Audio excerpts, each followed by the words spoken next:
Christmas. You guys ready yet? I want to get down there. We can't miss a thing. And I get to miss the bub. On the scene, the ninjas went to work. Colonel Mack immediately went to the front gate and said, "This won't do." And that was the start of it. Because of Lieutenant Colonel McLaughlin organizing the 400-plus Iraqi males that day, we were able to get the processing underway. After the attack, true to form, Colonel Mack told David, our interpreter, "I'm fine. Go check on my boys." Even in the end, he was thinking of others. I thank the good Lord that I was able to get to him during the evacuation. I talked to him, continued treating him, and he held on the entire way to Charlie Med. Long enough for me to tell him that Specialist Brown and I were all right, that we were safe. He was the one man working harder than anyone else to bring freedom to the Iraqi people, and he laid down his life in its pursuit. I and countless others are better soldiers and better people for knowing him. He will truly be missed. Godspeed, sir. Many, if not all of you, have seen the HBO miniseries, A Band of Brothers. It is the true story of one of the most courageous and successful rifle companies in all history.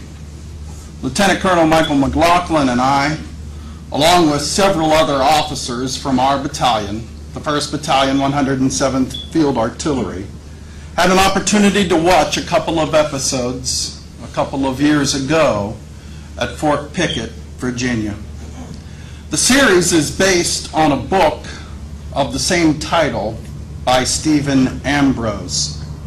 But what you may not know is where Ambrose got the title for the book.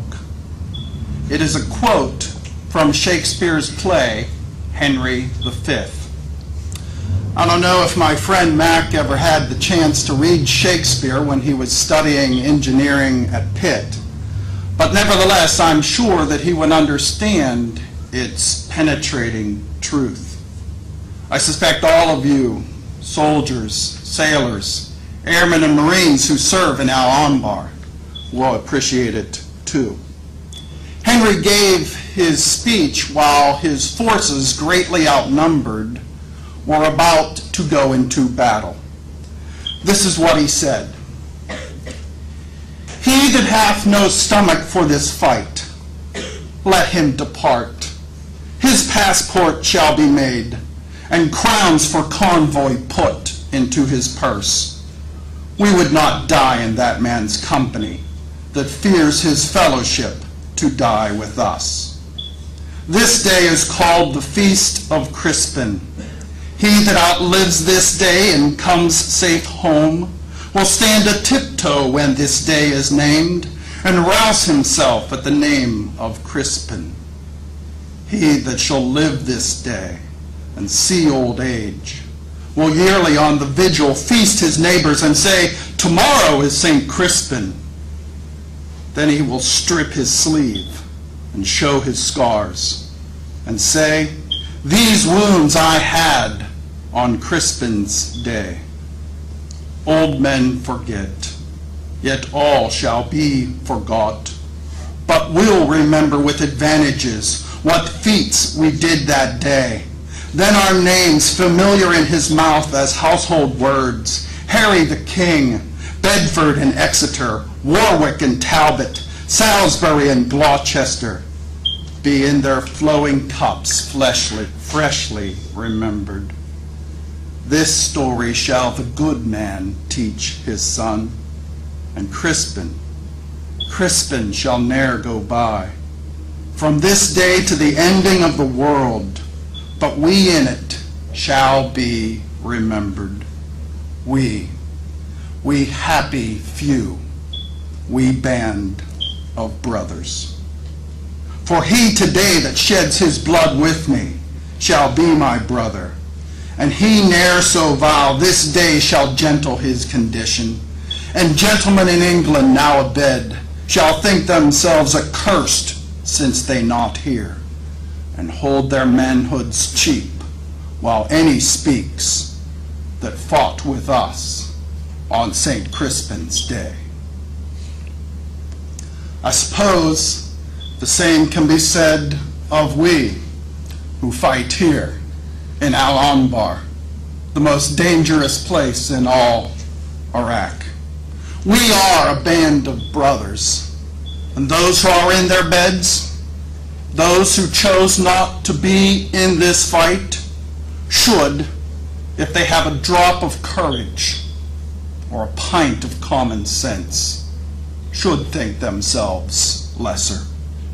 Certainly standing next to Lieutenant Colonel Michael McLaughlin, they should think themselves lesser. Mac knew this day might come. He had no illusions about it. We discussed it on more than one occasion. And so I am here to fulfill promises which I made to him.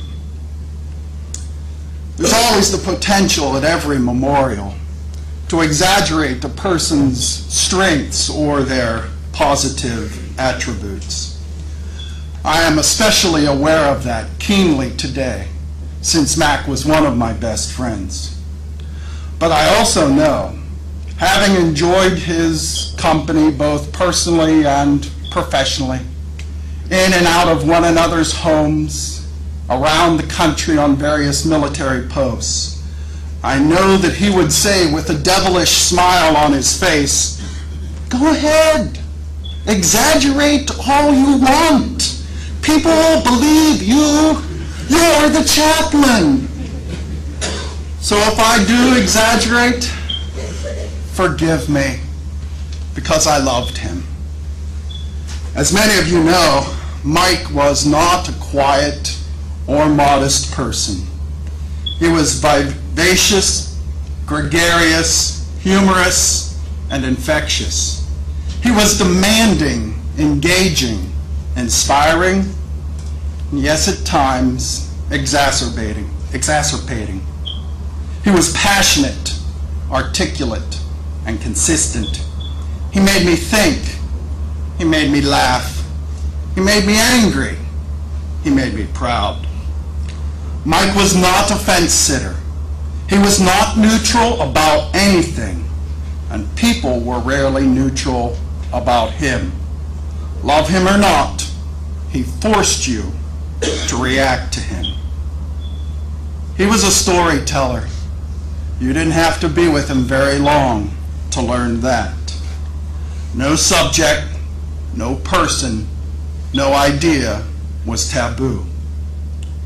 And yet, you know, there are certain things you would never hear Mike McLaughlin say. Things like, "Well, I really don't have an opinion about that." Or, "Let somebody else be in charge. I like to follow." Or, "I hope my daughters marry tree-hugging liberals." "I can't wait to go to the bug today. I love meetings." Or my personal favorite, "Let's just sit here a while and be quiet." No, despite his deep and abiding Catholic faith, Mike was not a fan of that verse in Psalm 46 in your bulletin, which says, "Be still and know that I am God." No, stillness and silence did not sit well with Michael. He did, however, live out that verse in which Paul says, "I am not ashamed of the gospel." So whether it was reading the scriptures at Mass, participating in the extraordinary minister of the Eucharist training at Camp Shelby, or pulling out his rosary and thumbing through it and over it at meetings with the sheikhs when they would pull out their prayer beads, Michael, named for an archangel, a guardian angel.